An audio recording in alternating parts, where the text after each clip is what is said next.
Hello Hoopers, this is a tutorial on brakes and paddles. If you are new to brakes and paddles, I recommend starting with a bigger hoop. Now, we are first going to start off with a little drill. So, we are only going to be braking and paddling with one hand and stopping in between. So, I'm going to paddle, brake, let the hoop fall. Now, remember that the one hand that does the paddling is the one hand that will immediately do the braking.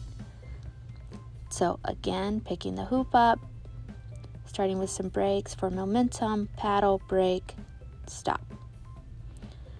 Again, picking the hoop up, paddle, brake, stop. Now, some other tips to remember is that whenever I'm braking the hoop, I am not braking it with my palm. I am braking it on my wrist, not my palm. Really wrist and kind of forearm area.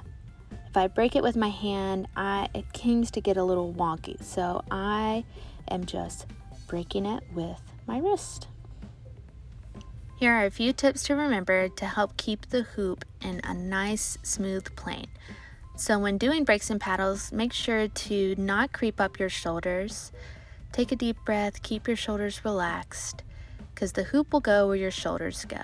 And another thing is to don't have a concave chest, keep your chest out, proud, good posture.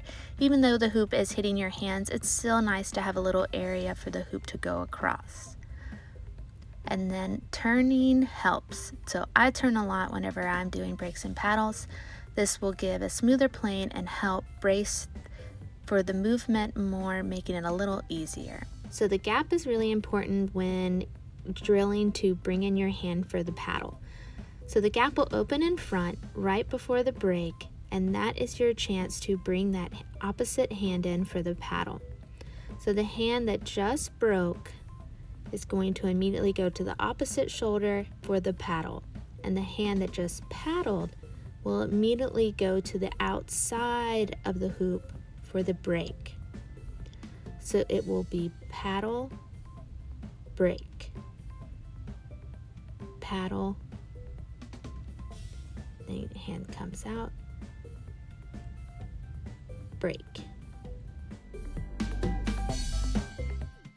So back in the horizontal plane, think about the paddle as being a little guide for the hoop. So you're gently pushing it out, and as you get to that opposite side, you're just bringing your hand out for the brake and gently guiding, tucking it right under out for the brake.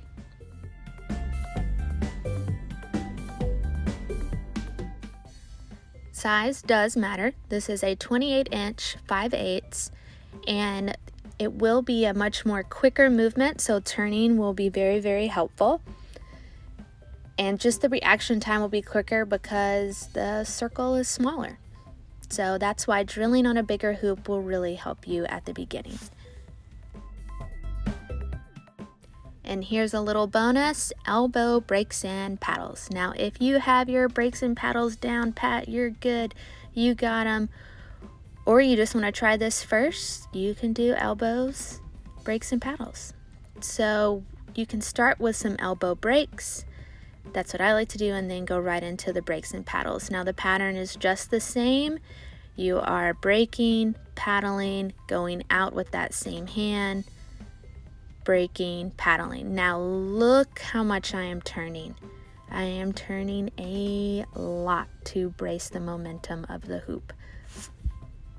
And the biggest difference with the elbow, brakes, and paddles is after the paddle, you are going above the hoop instead of underneath the hoop. So as that gap opens up, you're just bringing your arm out to do the brake, paddling, and then out, sticking your arm out above the hoop to do that brake.